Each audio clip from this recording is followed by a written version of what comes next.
Hey guys, just want to give a huge shout out to our sponsor, RX Smart Gear. They have been a wonderful partner over this last month in supporting our podcast and getting the word out about it and participating on it. We just want to thank Dave Newman and RX Smart Gear for everything they've done. Don't forget, anything in the store, you can use our discount code Clydesdale15, all caps, to get 15% off everything in the store, with the exception of special editions and new releases. That's Clydesdale15, all caps. I have been a user of RX Smart Gear jump ropes since 2014. They are the best in the business. I've got friends that are now using their grips and love them immensely. So, hey, now's the time to get it for 15% off. Go check it out at rxsmartgear.com. Clydesdale15 for 15% off everything in the store. And now off to this week's episode with Sam. Hey guys. Hi, how's it going? Good, how are you? We have our heater on. It's going to kick off any second. So that should go away. Well, I have a dog here, so that should not kick off any second. Yeah. I've got a couple around too. They might make some noise. We'll see. How are you guys doing? Good, how are you? Good. Doing well. Yeah. Feels like it's been a long time, but also not a long time. It's so weird how like time kind of has flown, but it's also No concept of time. slow as well. It's like, I don't know, 2020 seems like 5 years, but also 2 months at the same time. Yeah, Amy always says 2 years ago in March. Right? Literally, that's exactly. Did you kick that off? Just in case? Okay. Takes a second. Okay. Hey Patrick. What are you guys doing? Good, how are you? Hi. Great. Yeah. Yeah, we were just talking about time and space and how it just doesn't seem to mesh in 2020. No, not at all.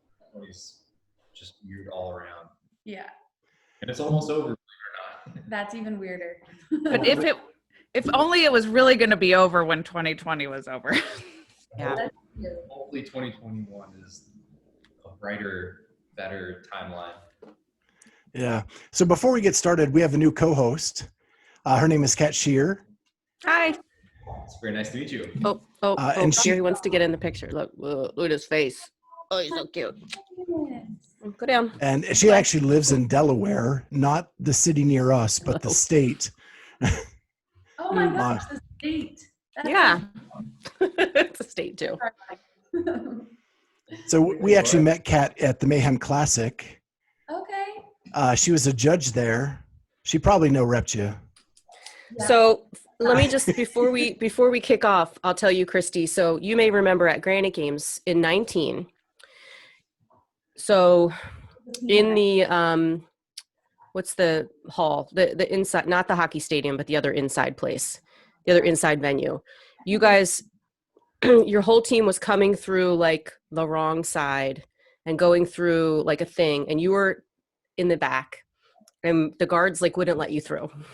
And like Sam and Margot are like right there, and you're like, but my team is right there. And so I saw this all happen, and I walked up like with my clipboard because I was judging at the time, and I was like, are you Kristi? And you're like, yeah. I'm like, come here. And I walked you through, I put my arm around you. I was like, all right, we're just to pretend like we have some official business here so that you can like not have to go all the way around the building. Yes. That was Thank me. you so much still for that. I remember that so clearly. It was like a 15-minute walk versus like a 30-second walk to my team. You're like, my team's right there. My team's right there. I am, actually, it's kind of funny. I always get in trouble not in trouble, actually, it's a good thing. I follow rules, but I feel like everyone else I'm with will just like walk places, and then I'm the one that like, I know I'm in trouble for doing it, and then I get caught for doing it. And Yeah. I'm like, wait, Yep. and so I just like, I don't I'm know, the good one. and all over my face or something, and they just catch me, and then I just follow what they say and turn around. She That's looks funny. good. Yeah. So are you guys in your newly painted garage right now? Yep. Yes. Oh, very We nice. tried to do a lot of our stuff out here, but I didn't want to paint it black. Like, he's been wanting to paint it black for months and months and months. I'm like, no. And then one day it came out and he was just doing it. And I had to tell him after, I was like, it looks better. So you're right. That's all I wanted to hear. Yeah. I don't even need that. I'm just glad it's black now. Right. You're like, I got what I wanted. It doesn't matter. I was like, okay, you win. I fought for a while, but I like it better. So yeah. Yeah, it looks good. Well, we have been recording this whole time. So that's been fun because that was a pretty cool conversation. Really laid back. You've been on before. We're just here to have fun and chat for an hour. But we had you on in January. I think the episode went up January 22nd. Man, has the world changed since then. Yes. Wild. Yeah, it's almost weird to think about that was in January and things were more or less normal.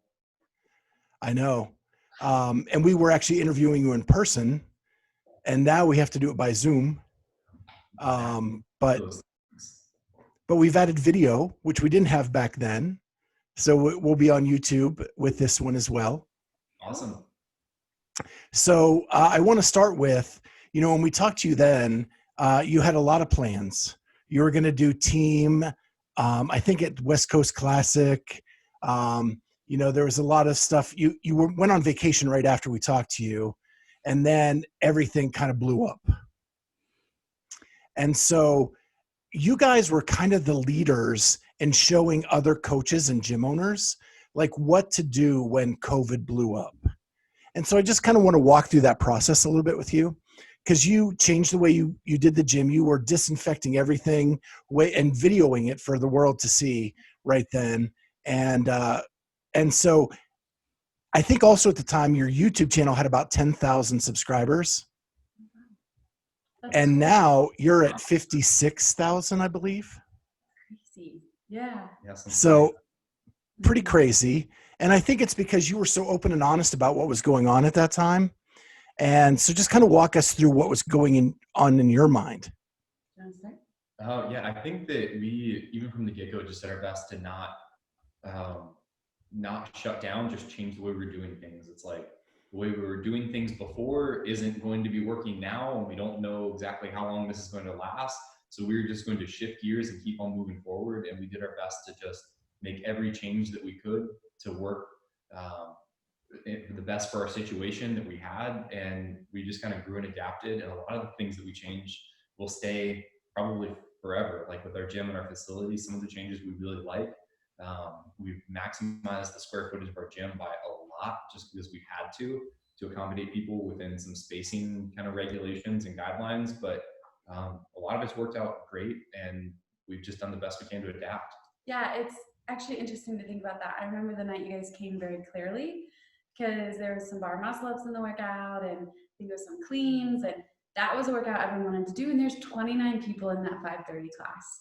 And I remember thinking to myself, this is not good. Like it was awesome that many people want to come, but like from a safety standpoint and from a chaos standpoint, is like, this is kind of a little bit unorganized chaos right now, or organized chaos, I guess I should say, because the coach did have a handle. We knew where people were, but it's still 29 people in that class is a lot. And the coach was all right. He was okay. Yeah. Was it you? It was Patrick. I couldn't remember who the coach was. I just remember trying to help. That's funny. But it was just, it's that organized chaos. And I think that's one thing that hasn't been a bad thing that we adjusted is, especially for new people. Like we've actually been able to bring in new people, and we have that lane with a 4-foot and a 6-foot squat rack, and they have their area. So they don't feel like they're coming in and they're lost and they're not really sure where to go. And maybe they're taking someone's spot who's been there for 5 years. And then when the Metcon takes off, they're just kind of like, oh my gosh, like now it's very clear and they have their space. And you look down the line and the coach can see everything that's happening. It's super organized. And I think it just makes it feel a little bit more professional. So we've capped it at 16, and we have 2 extra spots on the end. So we can get up to 18, which is really awesome. But everyone's got that, 12 by 20 lane. And that was something when COVID hit that Patrick and I created before we were shut down. On that Sunday, we spent like 6 hours setting our gym up to how it is still set up now. And we just literally, as soon as we were allowed to open, we just came right back in. We maybe moved some barbells and machines into the lanes, but like he was on it. Like he knew what needed to happen in order to space people and get people the distance that they needed. And we're still in that same setup, just with now we've fine-tuned it, and we keep fine-tuning it. And every so many weeks, it's like we have another idea, or like, oh, this goes better here. And I think people appreciate that. And we've gotten a lot of really great feedback on it. And then when the gym did shut down, you immediately jumped into at-home workouts. Like, Yeah. did you see that coming, or was it just you reacted that fast? We just care that much. We know how much our community loves fitness and how much, like, for them it's that mental health and that sanity and the thing that they look forward to. So we didn't want to lose the community. So we literally were shut down at 3:00. I remember sitting next to my dad crying because I was like, I couldn't believe this was happening. And then we had our the coach that was supposed to coach that evening. He stayed with me and Patrick, and we filmed the next day. Got those up right away, and then from there it bought us a day to start getting ahead, but we literally picked one up the next day. So that was really cool, and they absolutely love that. Yeah, we did the best that we could to make some quick changes, but also we really didn't know what was going to happen, and the community really stuck behind us. And there's a large portion of our members who just were like, we're not going anywhere, and I don't know that we necessarily foresaw that. And we wanted to make sure that we more or less over-delivered, that they weren't just sticking with us, that if they were continuing to keep their memberships, that they felt like they were being above and beyond taken care of. And we did the best we could to do that. And quite frankly, we were probably busier and worked harder when we were not open than we are on a normal basis. Yeah, because you didn't have a garage gym at the time. You built all that out kind of at the right then is when it started. That's right. I kept telling him, like, I have this feeling we're gonna get close. Like, I think we should make our garage into a gym. And he's like, no. And then all of a sudden, like, our areas around started to close. He's like, we should do this. And he like figured it out probably 48 or 72 hours before they actually closed us. And so we were in the process of trying to set up our home gym to make it like our headquarters. Just because also that was, yes, we could have gone into the gym. Like, we own the gym, we technically could go there, but I just feel like the buy-in was so much more when we didn't go. And we were in our house, in our garage, trying to be creative in this very small space that we had with the workouts. And we didn't have all this equipment. I didn't get half of it. We had some. We got a lot of it at the Rogue Invitational. And those first 2 weeks, we started with bodyweight stuff because we were like, oh, it's going to last 2 weeks. And then we were quickly, this is going to be a lot longer than 2 weeks. We immediately went to, we held off on giving out barbells for a while because we just didn't know where people were going to put them, how it was going to happen. And so then quickly we realized, like, hey, they need equipment. So we basically just gave out our entire gym. Like, I remember seeing all of it leave, and I looked around and I was like, wow, we had like nothing left. Like, they got barbell packages, or they got kettlebell and dumbbell packages. They got band. They took everything. Like, people were just taking, like, it was like Black Friday or something, but they knew they had to give it back. So, and they wanted to give it back because they wanted the gym to be open and the equipment to be there when they did return. So we had no doubt in our mind that they would bring it back. And half of them, I think, cleaned it and brought it back in better shape than when they took it, which was super cool too. Well, Kat owns an affiliate that actually is her garage. Okay. So she built out her garage, and now that is her affiliate. Heck In yeah. COVID. She opened in COVID. That is so cool. Oh, I didn't hear you. You're on mute, girl. You're on mute. Sorry, my mic wasn't on. Yeah. Yeah, I don't know if it was stupid or brilliant, but May 1st is when I affiliated. I had the place open for about 2 years prior to that, just under a different name, doing basically the same thing because I'm trained in CrossFit. But yeah, kind of bit the bullet, and here we are still in the gym, still looking for space, but probably not going to get space anytime soon because I don't really need it. Yeah, that's cool though. And honestly, if I did find space, I couldn't outfit it with stuff because, I'm trying to just get like some 10-pound bumper plates for the garage, and I can't. So That's crazy. hopefully that comes back soon. Yes, I would agree. So that's a perfect segue to my next question. Old Bob the Builder over there on the right. I think that helped your YouTube channel blow up as much as anything. Is that with that equipment shortage, Patrick showing how you can build a squat rack out of 4x4s and or a bench press rack or. Yeah, we did quite a bit of stuff, and like even saying we kind of noted in the videos, it's not that those are best case scenarios for a squat rack, but literally it was like 3 months. I think some places, or for some things, it's still a 3-month wait to get stuff. So it's like, hey, people are going to be at home. Here's some options to kind of buy you some time until you can get a real squat rack if that is what you choose. But yeah, we just try to give some people some options and bring some value. Is really what we're trying to help the community with. And that's not out of his norm. Like, that's what he does. And since I've known him, and when I first met him, he had homemade rings in his basement. So it's just like, this is stuff he'd been doing and that he loves to do. So he's like, let's just try and share it and see see what happens. So that was really fun. We still try to think of ideas, even though it's not as needed, but to bring some of that DIY stuff back because he loves it. He's super good at it. And it's fun, I think, for people too, to just be able to follow that video and to create it themselves. I think two of my favorites were the rings in the floor to put the bands in, because I still see you guys using those today. All the time. And then right behind you is the beautiful handstand push-up boards that he made out of laminate flooring.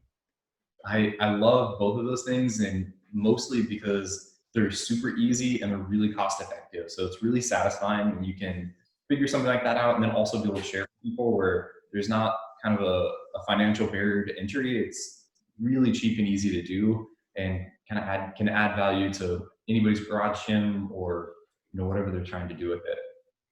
Yeah, that's awesome. I love that stuff.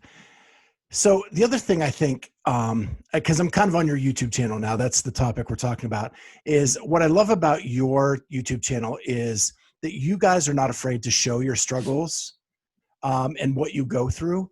I feel like there's a lot of athletes that have a YouTube channel, but you guys are so open and honest, and you'll say how you feel, where a lot of people don't. And I think that brings a realism that people like cling on to. One of the examples was, stage 1 programming of the CrossFit Games. A lot of people were like, oh, it was great. It was so good, blah, blah, blah. And you guys were like, I didn't like this. I thought this was, and so it's a real something for us as fans to cling on to, because we looked at it. I know Kat and I had like texts back and forth over and over again of how we thought the programming was lacking in some areas. And when you guys said it too, it made, okay, we're not dumb. Yeah, and we never want to complain. Like, that's something we never want to do, but we don't have a problem kind of being honest. And I think we feel the same way. It's like, maybe with some more time, they would have put together a different test, and I'm not sure that it maybe even rolled out exactly how they wanted, but we would have liked to have just seen more overall fitness. But it was still a really cool event, and we definitely saw the bright side to a lot of it. Getting to do it with the gym and the community was way past our expectations, and getting to kind of round out the year that way is something that we never got to do before, and probably won't ever again. So as much as like being at a stadium and everybody cheering is cool, it's hard to pick out the people who came for you. And here, like, we had a really big turnout and they went nuts, and that was really cool to have that close interaction and for them to see exactly firsthand what Kristi was doing and capable of.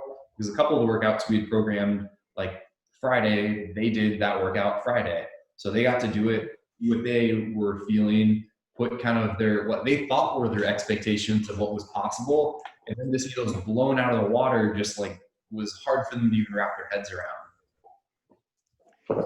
The other thing I think during the season, you struggled, you'd say like, I'm sore, so like my workout wasn't as good as I thought it would be today, and you're open and honest about that. And then COVID really wrecked the season. And when they announced stage 1, you were like, this isn't what I would ideally want, but I'm going to go ahead and do my best. And I liked how you guys talked that out. Yeah, I think for me too, like I really like YouTube for that reason. Milo's got a bone right under the computer. I really like YouTube for that reason, because I feel like we can actually share our thoughts and our feelings and share who we are a little bit more than just like a 15-second snippet or a 1-minute clip or whatever it is. And we can hopefully connect more with people. And I think that is why I also love the affiliate and the community and all of that. And to me, it feels kind of like that online community and people following our journey. And so I want to be real with them, and he wants to be real with them. And there's so many things we've learned over the years, and just seeking out people that you feel like you can connect with in that sense. And that's what we hope to do for others. But I think it's important to share those things. Like, he was injured for a little bit, so you guys didn't see him in some of the workouts. And it's, injuries do happen, but it's how did he come back from that? He came back by staying very, very light and sticking to things that, like, so when he was doing the workouts, he was literally doing my exact workout at that same loading. And yeah, I know that was really fun for me. But he, just like teaching people that like injuries do happen and just being real and honest with it's okay to be sore. You feel like you should hit it hard today, but maybe your body and your mind are saying otherwise. Maybe you just moved today and that in the end is going to get you farther. And so just helping people understand that. And also that you see these people on TV and not every, like they all have their own struggles as well. And just to find the positive in those things. And I think that's something that I really like sharing. And I think that's what I've liked the most about YouTube. Yeah, that's what I think is the most powerful thing about the YouTube is because certainly, you know, as coaches and as an athlete, you can be saying those things and they're like, okay. But to actually show them that, yes, I buy into what I'm saying, you know? Yeah, 100%. I think, and one question I want to ask you is, does it help you? You know, because a lot of times people say journaling helps them through things. You're kind of verbally journaling. Absolutely. And I do journal too. That's really helpful for me, but I think absolutely. And sometimes honestly on YouTube, like I don't even know what I'm going to say. And then I get done with the workout and I'm just talking through it. Like I'm talking through all of these thoughts that I have in my head and they'll just be like, share what you think. And I'm like, okay. And so it's kind of like that process and then Pat's right there and he's coaching me. So the other cool thing is like, he's hearing that stuff and he's got, you know, the next couple of days written. And if he's hearing I'm destroyed and this hurts, then guess what? The next day is going to change. And that's really helpful as well, because it's that instant kind of feedback loop, wouldn't you say? I think we really just enjoyed the process, and you also get a little bit of a barometer of what people give either good feedback or positive feedback for. So if there's something that seems helpful or that is engaging for people, we can also take that to our gym. This is probably going to be valuable for them as well. Yeah, I mean, overall, it's been a positive for us. Yeah. So here's my one beef with the YouTube channel. You leave my boy Patrick out to dry on these competitions. Like, I don't think you let him pick enough of the movements just to have a chance. She's already got the upper hand, and she definitely like sets me up to lose for sure sometimes. One day we were just so competitive that I thought we were doing reps and he thought we were doing movements and we timed. So of course the tiebreaker is going to be who got more reps, and he was not happy with that. Yeah. Are you talking about when you stuck him with a short drag rope that he'd never used before? Really improved when I got one my length, and with a couple of practice rounds, I think I could probably give her a run for money now, but that was not, that wasn't exactly fair. Yeah, it's actually been really fun. I remember when we first started, Patrick's been doing it longer than I had. And I remember getting so frustrated. And I think that was a large part as to why I got better faster, was because I was chasing him and I just wanted to be close to him so I could give him some sort of a push. And so that's been just kind of a really fun process and journey for me. Yeah. Well, I think he needs at least a couple wins and at least the opportunity to pick a couple movements.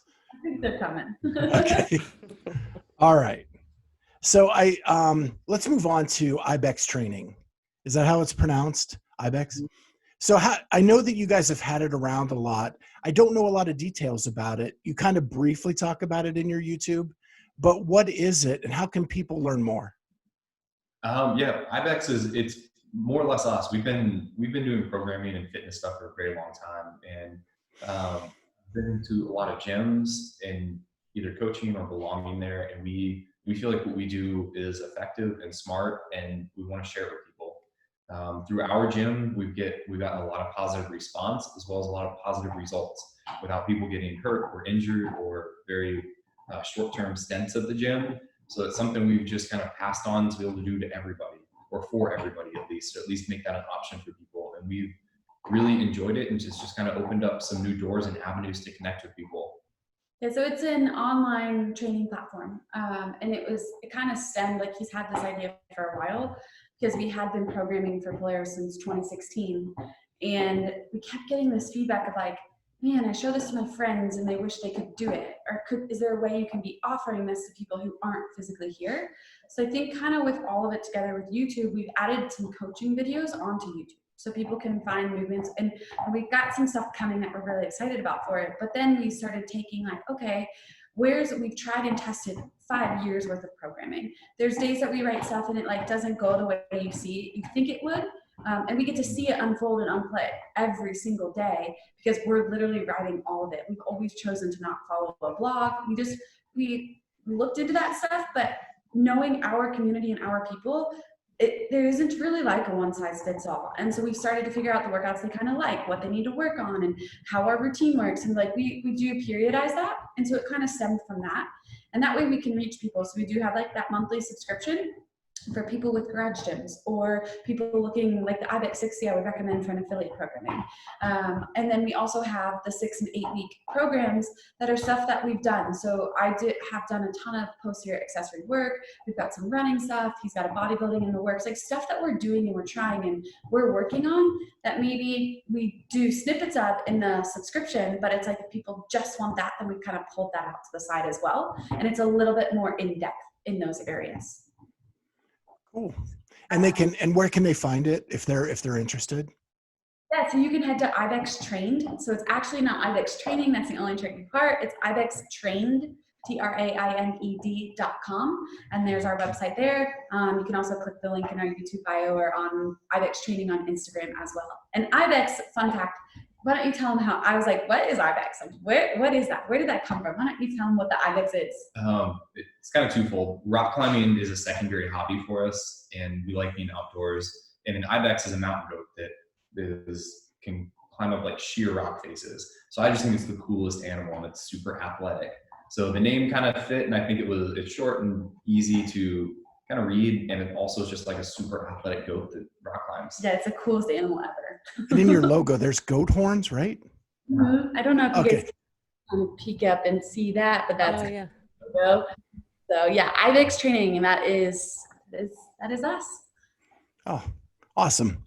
So my next question is going to lead into your relationship with Noble.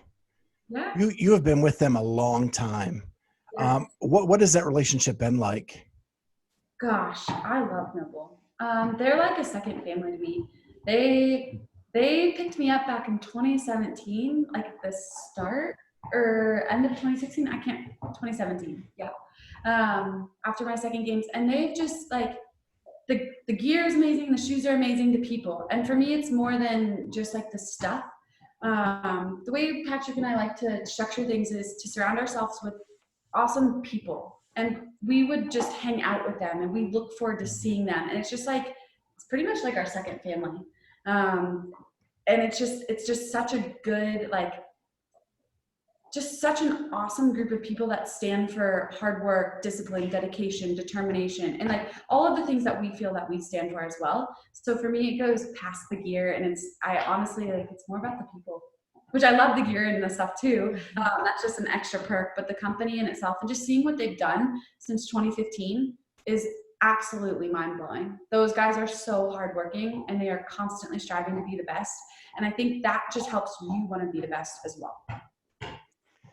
So I kind of want to talk about the way the season unfolded for you, but before I do that, you've trained with a lot of people over this year, other games athletes and things like that. And we actually interviewed one a few weeks ago. It hasn't aired yet, but they wanted to leave you guys a message. Oh. So I'm going to try to do a screen share. Oh. And so that you can get the message. What do you think it is? Do you know? Shoot, there it is. Oh, now we can see it.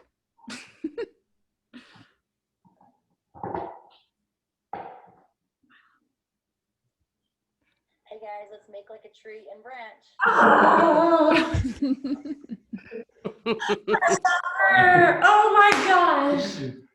She's the best. Okay, now to get back, now that's the trouble. There we go. Okay. Oh my gosh. So there's fun. Did she tell you the story behind that? No, She did not.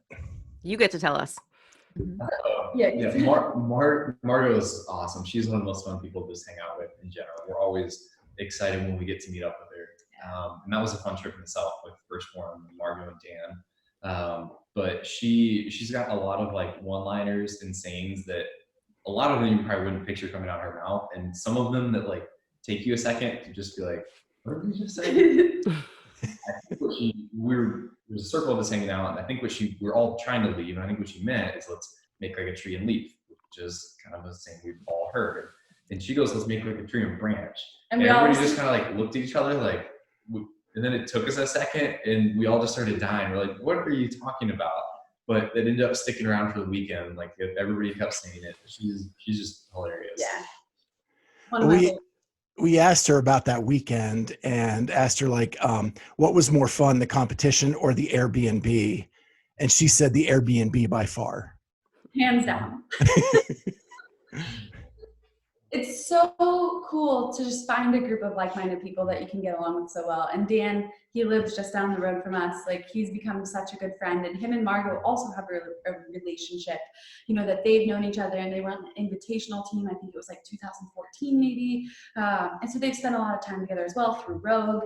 And then her and I have spent a lot of time together, and then we gel so well. And so that was the first time we've ever all kind of been in an Airbnb together. Margot and I have done training trips, but it was nonstop laughing. Like, and that is just good for the soul, especially when you're coming out of like a pandemic and you're not seeing people as much, like to just like your cheeks hurt from laughing so hard constantly. And it just feels nice to have those connections with people again. Yeah, it was fun. We asked her for dirt on you guys, and she goes, I just want to say this to them. Okay. That's so good. She's the best. All right. So this season kind of unrolls and blows up, but there's still opportunities for you to compete. And so right after the first chance was Rogue Invitational. And so that was such a unique competition. And I got to be a part of it as a judge. And I got to hear Patrick on my earpiece a few times. But what was that? That's funny. Yeah.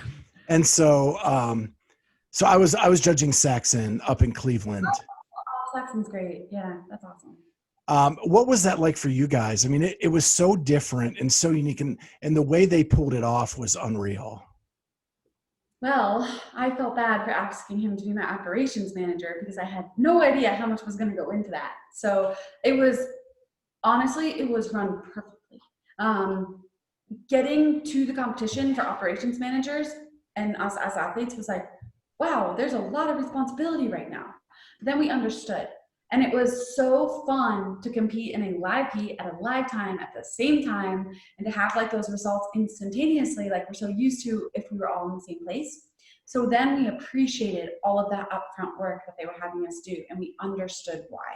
And I think it was just like one of the coolest competitions, and I am blown away with how hard that Rogue team worked and how quickly they put that together, because there was a lot going on behind the scenes, if you want to. Yeah, I mean, we had no idea what we were signing up for. No. We'll participate to make that happen, but it really shows what Rogue, why they are what they are. They make stuff happen. Yeah. So that was a pretty short time window, and it went off without a hitch because they crossed their I's and dot their T's, and they pulled a lot of people together to do that. But yeah, so from the competition standpoint, it was in silence. That was my first experience with that. I actually do a lot of stuff in silence now, just because I'm like, well, who knows when that's going to happen, which actually when I went out to test the 2020 games, that was in silence. And then I found out the actual games were in silence. So I just got some great practice, or the stage 2. So that was kind of cool. Having so many responsibilities was a little bit stressful, because we'd have to have our game plan before we started. And then a lot of times I'm just like on repeat, just like repeating the game plan. Like I sound like a broken record, just because I'm like mentally processing what I'm about to do, and I want to make sure I don't screw up and I don't make the mistakes, like silly mistakes.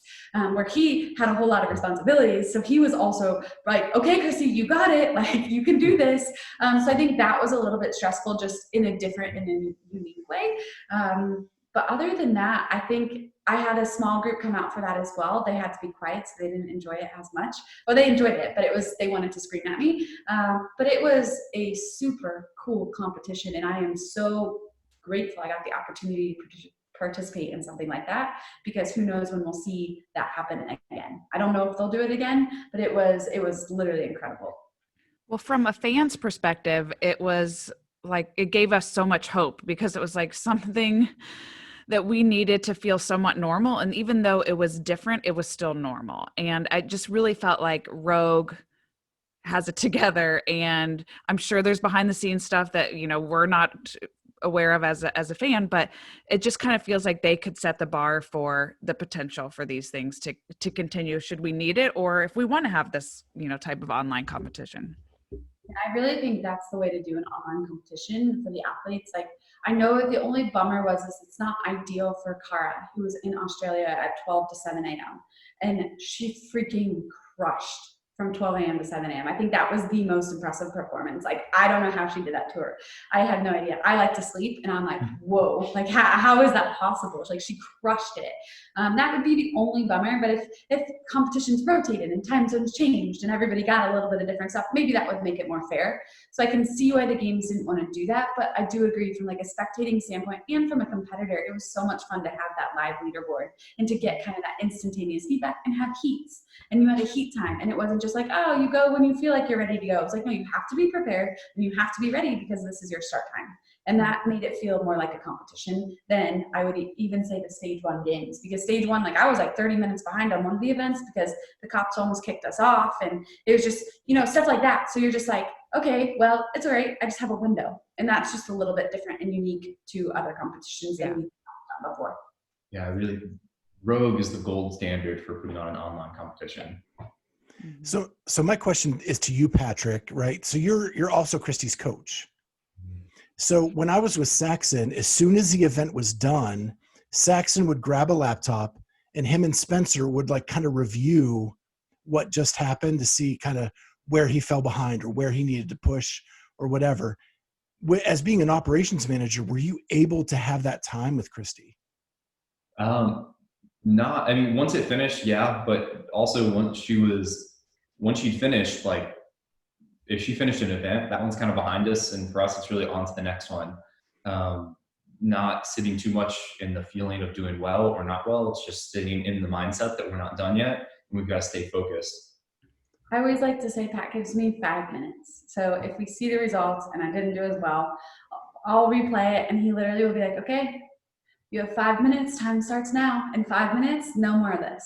And that's really kind of what I need, is he gives me the time to be like frustrated and work through it. And then it's like, okay, that 5 minutes, and that 5 minutes goes fast, especially when you're not happy with your performance, because otherwise I dwell and I circle and I repeat, and it's like, I could have done this, I should have done this. So to have that 5 minutes, because really that event's gone. And the way competition works, I think Cara actually gave me this feedback in 2017, was like, in competitions, you're gonna have so many high highs, you're gonna have so many low lows, you're gonna have stuff in between. The biggest thing is being able to ride the roller coaster and not get stuck on each individual thing, because there's so much more to come and so much can change, and somebody else is going to have a high and somebody else is going to have a low, and you can't worry about them. You just have to worry about yourself and not be stuck on that. So he usually gives me about 5 minutes, and then it's okay, how are we prepping and planning for the next event?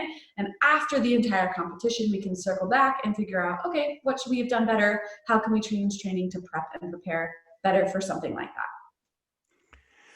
All right, so then we move on. You're training for the games, not knowing if they're going to happen or not. And you start training with people like Amanda, which I know you've been training with a long time, and Dan, but then you add in like Chandler and you add in Allison Scuds. What was that like, bringing them into like your environment to help you train? So that was really unique and spontaneous. So Amanda had reached out to me after Rogue. It's like, hey, we're like an hour and a half from each other. We should drive to each other every Saturday. And my first response was, an hour and a half? Like, that's kind of far. Drive that Saturday. Like, I love you, but that's far. And then I realized, so he went with me on one of them, and I realized the drive is so easy. And her and I were both so she did the first one to me just to test it out. It was her idea. And we had so much fun. And it was like this camaraderie and this, because both of us train by ourselves a lot. And it's just so nice to have someone. So I had agreed to do her programming every Saturday.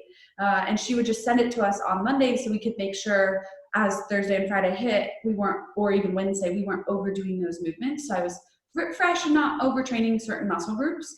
And that turned out to be one of my favorite days that I looked forward to every single Saturday. And I think she would say the same, is because we had somebody there and our intensity was a little bit higher naturally, but just in such a positive, friendly way of doing our best and supporting each other and being on this roller coaster of a journey together of figuring out when the heck the games were actually going to happen.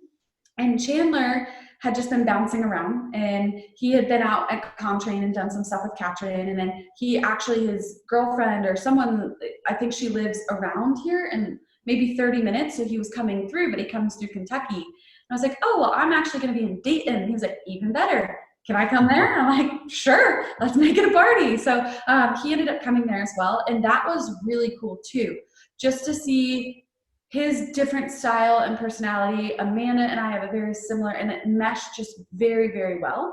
So then we're like, okay, let's do this again. Like, this is a good combination of athletes and mindsets and just motivation and just having that support. And that was just, it made us want to be better. Just surrounding yourself with people who are working towards the same thing. You want to surround yourself with like-minded people. And especially at the end when training gets really hard, to have those people to lift you up and pick you up because you're almost there is just, it's so helpful. And then Allison, that was actually, I met her because she was with Amanda from Born Primitive. And so I met her when I was there.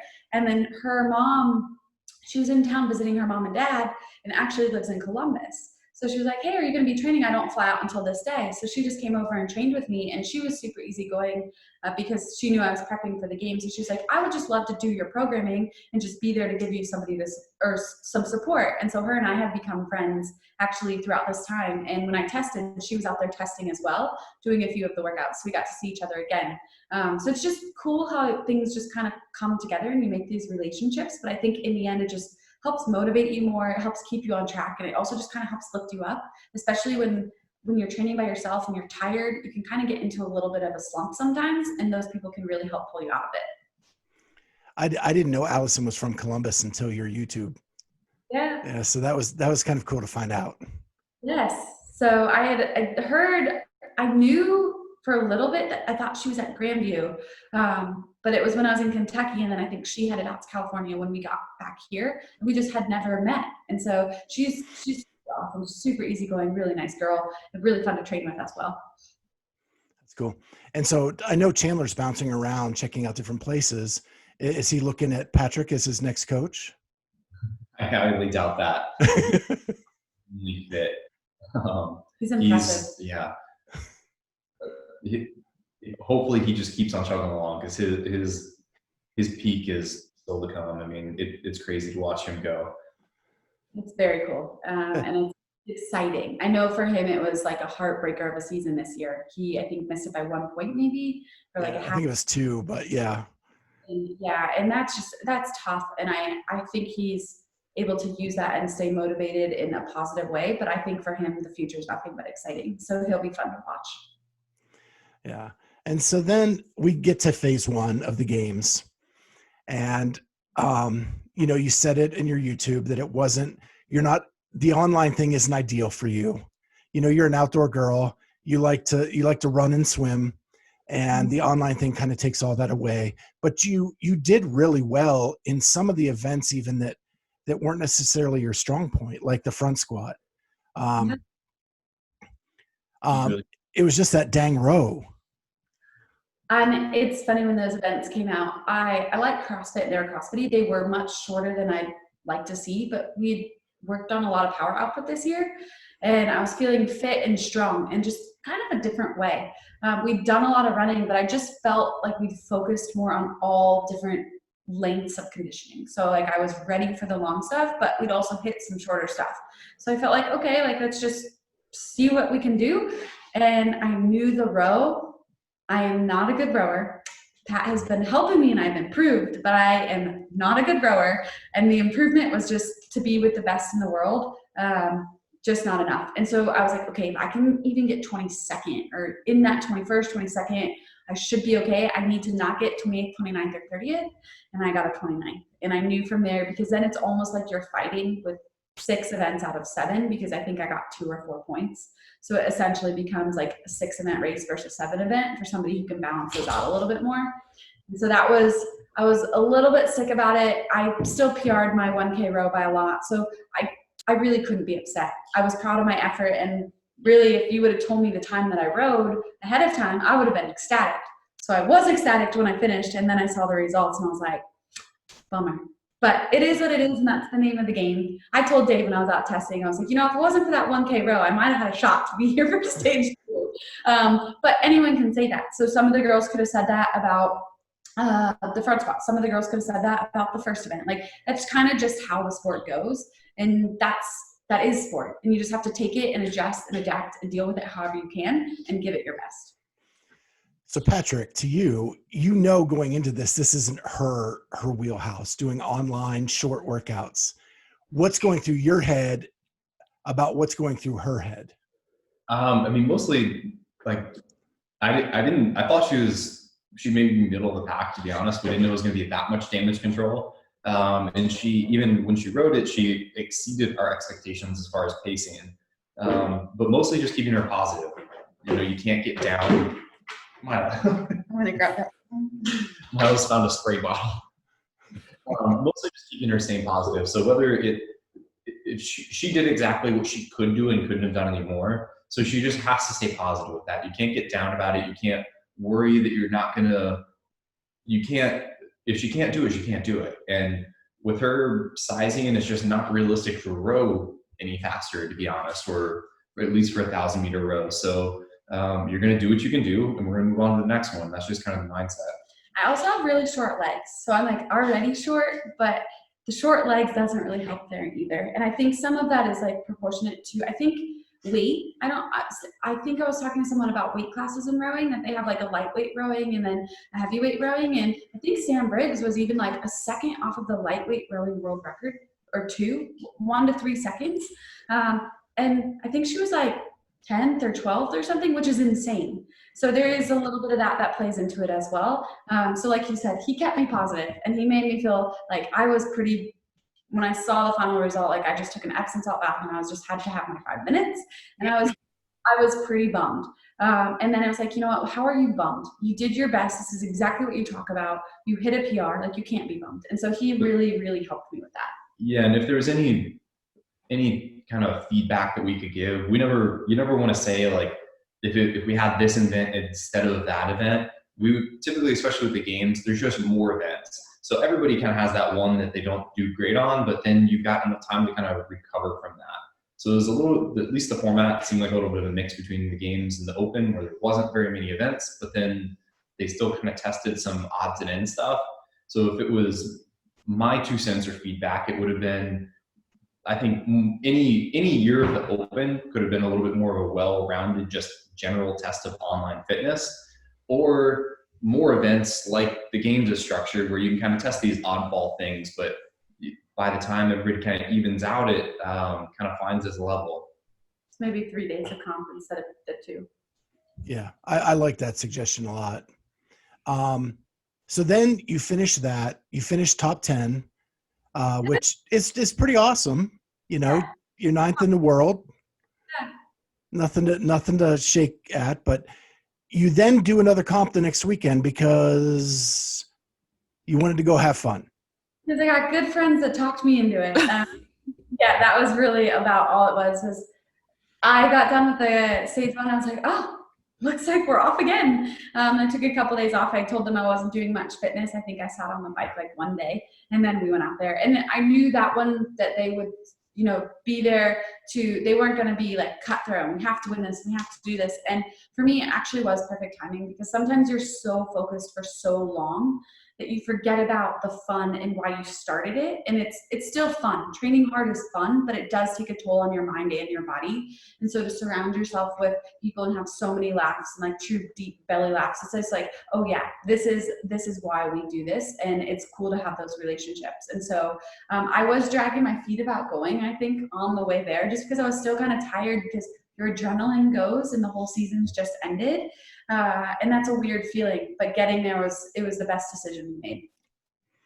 So when did you get the call from Dave? When did we get, I got an email. We were going to bed, and I have this really bad habit of checking my email right when I wake up and right before I go to bed, which I should not do, because then I start sleep talking and probably stressing in my dreaming about all these things that I have to answer. So I need to get out of that habit. But I was checking my email, and an email came through asking if I wanted to test. And I don't even think I looked at Pat. I was like, we had just gotten home. from St. Louis that Monday night, and I got the email, and I was like, I was kind of sore, and just like, well, I had already had this Spartan thing planned the weekend after. That was the kicker. So I thought about it, and I like looked at him. I was like, what do you think? He was like, why not? So I responded within probably 2 minutes. I'm in, and they responded back, well, that was quick. Thanks. Or something, more details to come, because I guess more people usually have to think about it. But I was really excited because, like he said, for me it was a no-brainer. I felt like I had worked so hard all year and had all this fitness, and I didn't really feel like we got to use all of that fitness in stage 1. And so I was like, I didn't even train. I did HOA, took a couple of days off, flew up to California, and basically rode the fitness that we did all year. And it was another awesome decision. And that's what I'm learning, is like saying yes can just open doors, and it can lead you to such cool opportunities and experiences. I got to be out there with Saxon. I met Andrea and Brandon, and it was actually, when we finished, I was like kind of sad it was over. It kind of felt like the CrossFit Games without all the pressure and the hype and all of that. But just putting ourselves through that test was unbelievable, and an experience I definitely won't forget. So we reached out to Saxon to ask him what he thought about, some of the events. And he told Scott that he really liked the last event. And Scott was like, that was not the answer I was expecting. So from your perspective, what did you think of that last event? I think it was fun for Saxon and I because we both hit 150 pull-ups like at the same time. So then Dave kept being like, where's he at? Where's she at? And so he made it really fun for us. And so it would be like Saxon would pull ahead by 2 reps, and then I'd pull ahead by a couple reps, and then both of our hands were bleeding and nobody wanted to lose. So it became like this really fun thing. And in the moment, I hated it. So like when my hands ripped and I was bleeding, I don't usually do well with that. I'm actually a big baby about it. But then all of a sudden I'm like, okay, I'm just going to do more reps because it hurts when I stand here and it hurts when I do pull-ups. So I might as well just get them done so I can start shaking out my hands on the run. That was like what started to go through my head. And I actually, when we finished, Saxon and I both said we actually really liked it because of the challenge. Like I was not sure that I could do consistently on a good pace and keep moving 300 weighted vest pull-ups. Something I've never done before. And I think those are things we look for in the CrossFit Games, is we look to be challenged. We look to take us out of our comfort zone. And this year, the entire test, I think it truly did that. And I really enjoyed it. And I thought Dave and the team did an awesome job with it. In the moment, if you would have asked me around 160 pull-ups, my answer probably would have been a little bit different. But as soon as I finished that second run, it was just kind of like, wow, I did it. Because when he told us what we were doing, we were all like, what? Or is this a joke? And it was no joke. But also, I do want to preface that with anybody who has not trained for that volume. Yes. It is not something to do. I've been getting messages like, hey, should I attempt this workout? I would only do that workout in that scenario, and I would not do it as a training workout ever. We can train that volume in so many different ways, and just for safety of our shoulders, our hips, our knees, it's not like a Murph. It's not something that you just want to be going out and doing every year. I think in that scenario and in that time and place is when you do it. I don't know if you want to add to that. Yeah, I think she touched on it. I think it has the allure of like a Murph, where it's like a fun challenge to push yourself. But that volume of pull-ups, especially with a vest, is just a lot. It's way more harm than it does anybody good. Yeah. So my last question about that, I'm sorry, Scott, I know you have another question, but when you were on the trail run, was that a surprise to you as well, that you had to reverse it? Yeah. Okay. We didn't know. And I was kind of on the same wavelength as Katrin. So Saxon and I went out, and he was in front of me, and I was like, gosh, I feel like I'm starting to catch him. Like we were hauling, and because we thought the way they explained it, you come down the hill and it's the start finish. Well, yeah, it is the start finish because you turn around, you start there and you turn around and you finish there. So they didn't really lie to us. The start, finish. Yeah, so Right. They didn't lie. So I see Saxon, it's like, okay, I know I can't catch him. I got close, but I can get as close to him as I can. So I'm coming down the hill sprinting because I thought we were done. And he's like walking back towards me, and he does not say a word. He just like kind of looks down and keeps walking. And I'm like, I thought he was coming to cheer for me. Like I was wondering, like kind of looking back, like what's he doing? So I get to Dave and he's like, go get him. And I was like, go get him? Like, what? No. And so I probably dropped an F-bomb or two because when we tested, it was also 100 degrees on our thing. And it said unhealthy air quality because of all the smoke. So I was like, you are joking. Like, you are not making us do that again. And then I started jogging, and like I could see Saxon ahead of me, and he just like, I got to him. I'm like, okay, Saxon, we're going to take 5 minutes. We're going to recover, or 5 or 10, and then we're going to go. And he just like didn't respond. So I knew he was like, I'm done. And so that became more fun. He just like didn't say anything. And then I ended up passing him and finishing it. But again, you get done, and we asked Abe, like, are you going to do that to him? He's like, yeah, so don't say anything. And we wanted him to, in the sense of like, it either breaks you, or you just are like, okay, thank you. I wanted a longer run. I'm going to just now attack this once I kind of recover for a second. So I think watching had that mentality. It was kind of like a gift for those of us who like to run more. I was happy by the end. It sucked, but I was also happy. So I just have 2 quick questions. One is they said you did the whole weekend. Did you do it in order like the games? Yes, so we did it. This is the first time they've done that, which I thought was super cool. We did like exactly. So we had 2 guys and 2 girls who were the heats. So there just wasn't 5 of us. And we ran it on the exact same timeline. So they could see what adjustments needed to be made, if we had enough time to get from here to here, recover this, that. And so that was really, really cool. The only thing that they switched was we did the sled and then the swim, just because of the timing of getting into the pool. I think they did the swim and then the sled. Everything else was the same. Did any of the components of the workouts change from when you tested them until we saw them that final weekend? There were, one change was on the thruster burpee. They ended up switching the order. So we did thrusters and then burpees. And we also started with a lower rep scheme. And I think all 4 of us did it faster than the stimulus that they were looking for. And so they had to make some rep adjustments, and I think a little bit adjustment to the run is what it sounded like. Interesting. So they did have, when we got done, Dave was kind of standing there and he's like, because they had other people test events as well, and we all did it just a little bit quicker than what they wanted, and keeping in mind that we were hopefully like more of a median time. So, or, you know, on competition day, a lot of times you're faster, you're prepped, you're peaked, you're ready, there's people beside you. So if we were doing it in that time, they were likely doing it, you know, a minute or so faster. And I think that's what they're kind of looking at was the stimulus and the domains they wanted to test for that metabolic conditioning, and we were just a little bit faster. So they did change that one slightly. So I two more quick questions. So you never said, did you smoke Saxon on the run of Atalanta? I did beat Saxon. I beat him on the last. Yeah, we came off the pull-ups. I think I maybe came off a couple ahead of him, and then I beat him on the last run. Yeah, I don't know if I'd use the word smoke, but I got him. And Scott, when this is a question for Scott, how many times did you and I text each other over the weekend and comment how great this games would have been for Kristi? A ton. A ton. Like every time we saw these athletes going through some of these workouts, we were like, man, I wish Kristi was there. She would have crushed it. I'm sure you felt the same way. So event 1 was my favorite. I loved that event. I thought it was sneaky. I thought it was deceiving. I thought it was so cool. But yeah, I liked so many of these events that it was just like, it was almost heartbreaking. And a couple of my members were texting me about it. Because they're like, man, if that 1K row wasn't there, like you could have been there. And these workouts are so great for you. And it's always that coulda, shoulda, woulda. But I was actually at peace with it because I got to go do them all. So I had all and we did them with the transitions with a judge, so it wasn't like we were just out there.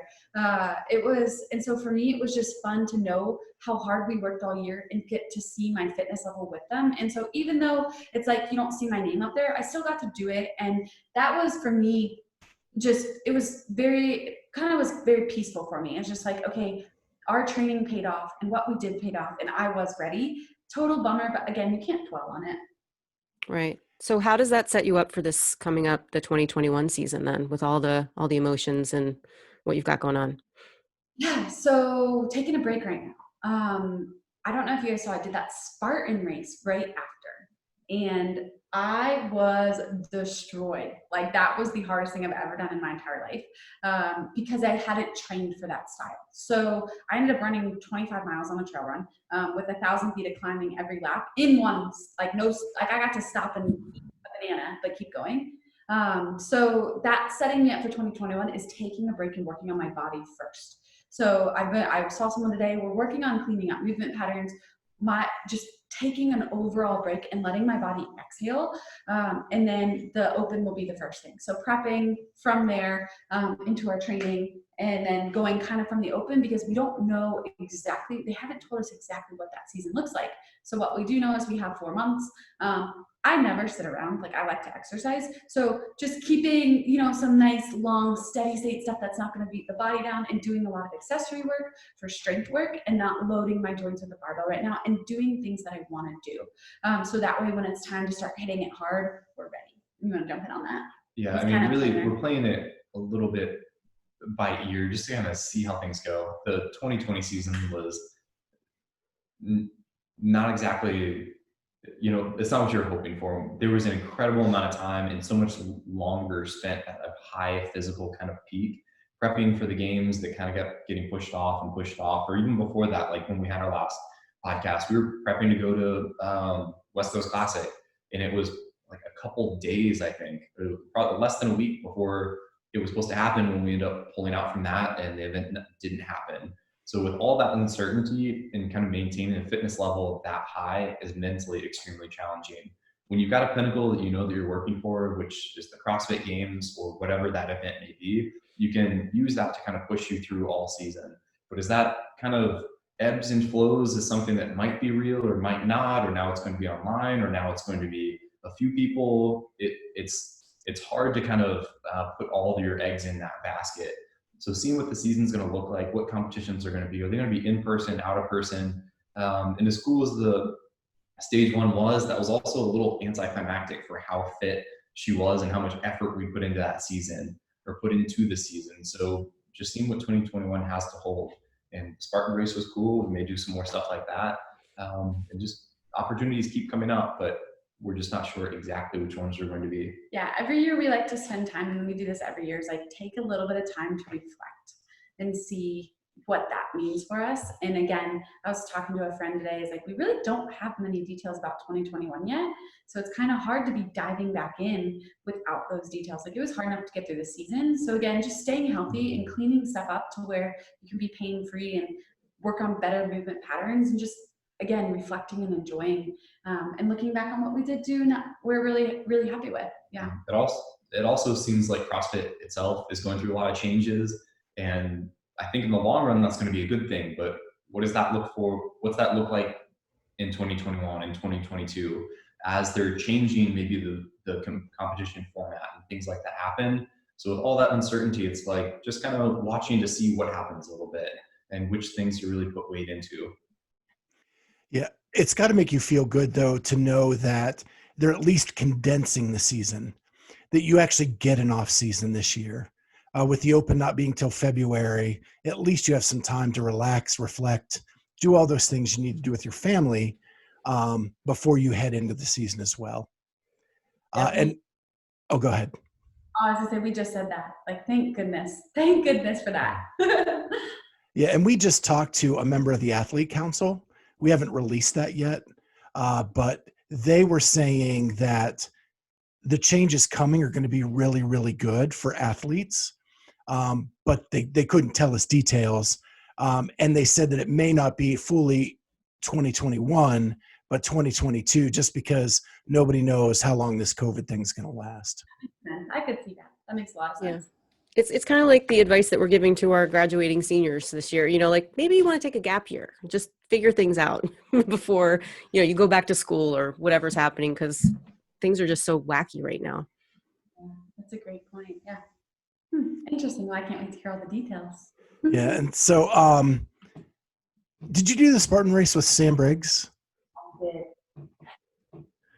I did. Sam and I were, and Emma Chapman, we were the 3 CrossFitters. So you went with the Terminator. How did she do in the Spartan Race? Sam is awesome. I actually haven't spent a ton. I've known Sam just through the years, but I haven't spent a ton of time with her. We were in it together. We had a total blast.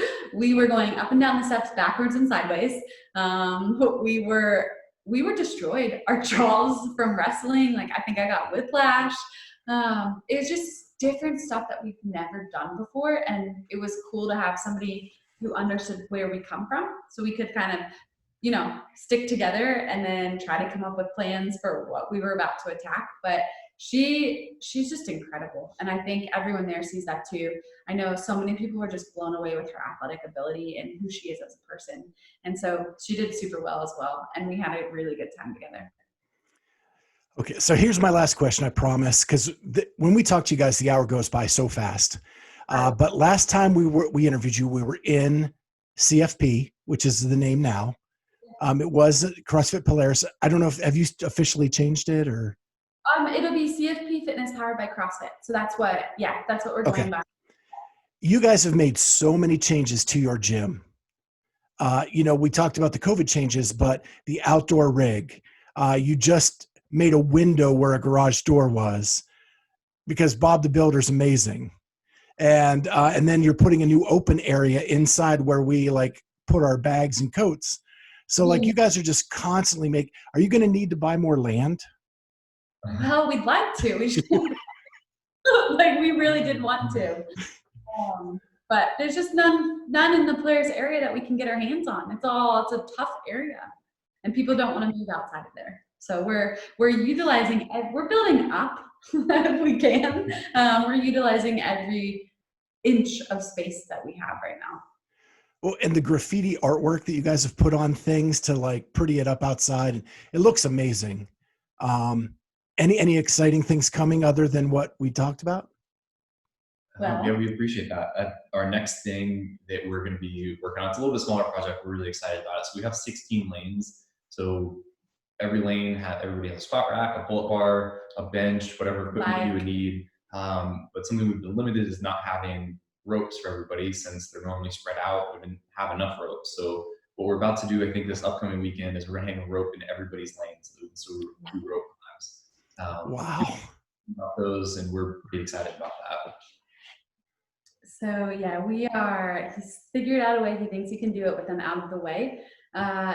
But people miss rope climbs. So we can fog them to clean them, but at least having people, we've tried to keep people in their lanes and socially distance. And I think they appreciate it as well. Some people have high risk family members, whatever it is, just to where they have their space. And we're trying to do our part to make sure that we can keep that space between people. But the ropes, that's our next big project this weekend. So we're hanging 16 ropes is not going to be a joke. One takes a little bit of time to hang. So we'll be in there for a while, but we're super excited and I know that they're going to love it. And so little stuff like that makes us very excited. This sounds like the perfect mix for a competition again, when we can do that.